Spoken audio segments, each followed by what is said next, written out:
Hai guys, kembali lagi dengan saya. Kali ini kita akan belajar mengenai materi sumber dana perusahaan. Untuk tahu lebih lanjutnya, yuk simak video berikut ini.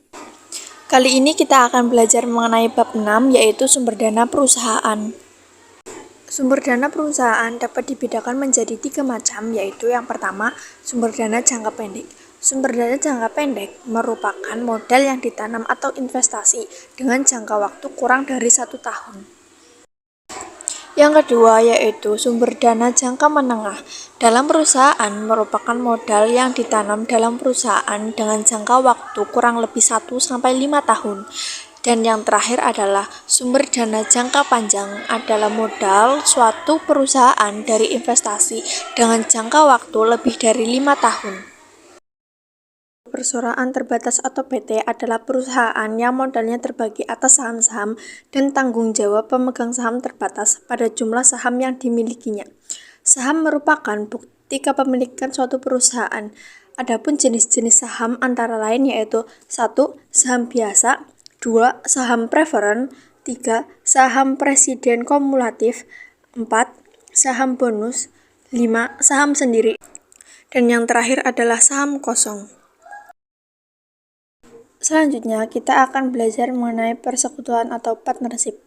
Persekutuan atau partnership adalah suatu gabungan antara dua orang atau lebih untuk bersama-sama memiliki dan menjalankan suatu perusahaan guna mendapatkan keuntungan. Karakteristik persekutuan antara lain yaitu saling mewakili atau mutual agency, didirikan oleh beberapa orang anggota yang mempunyai umur yang terbatas atau limited life, tanggung jawab terhadap kewajiban tidak terbatas atau unlimited liability, ownership of an interest in a partnership, dan participating in partnership profile. Terdapat beberapa bentuk usaha persekutuan, antara lain 1. Trading partnership, yaitu persekutuan yang usaha pokoknya adalah pembuatan, pembelian, dan penjualan. Yang kedua yaitu non-trading partnership, yaitu persekutuan yang usaha pokoknya memberikan jasa karena keahliannya. Bentuk badan usaha persekutuan antara lain persekutuan firma dan persekutuan komanditer, yang terdiri dari sekutu aktif dan sekutu pasif. Koperasi. Koperasi adalah badan usaha yang beranggotakan orang seorangan atau badan hukum koperasi dengan melandaskan kegiatan berdasarkan prinsip koperasi sekaligus sebagai gerakan ekonomi rakyat yang berdasar atas asas kekeluargaan. Modal koperasi secara umum terdiri dari modal anggota, modal sumbangan, modal penyertaan, dan cadangan.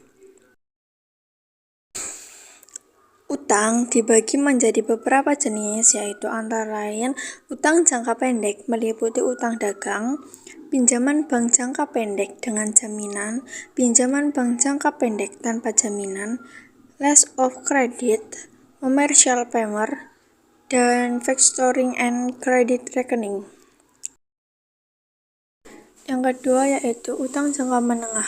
Utang jangka menengah meliputi yang pertama term loan, yang kedua leasing, yang ketiga kredit usaha perbankan, yang keempat kredit bank perkreditan rakyat, yang kelima perum pemakaian, yang keenam koperasi simpan pinjam, yang ketujuh pinjaman BUMN, dan yang terakhir pinjaman kementerian. Utang jangka panjang atau long term debt meliputi pinjaman biologis dan pinjaman hipotek.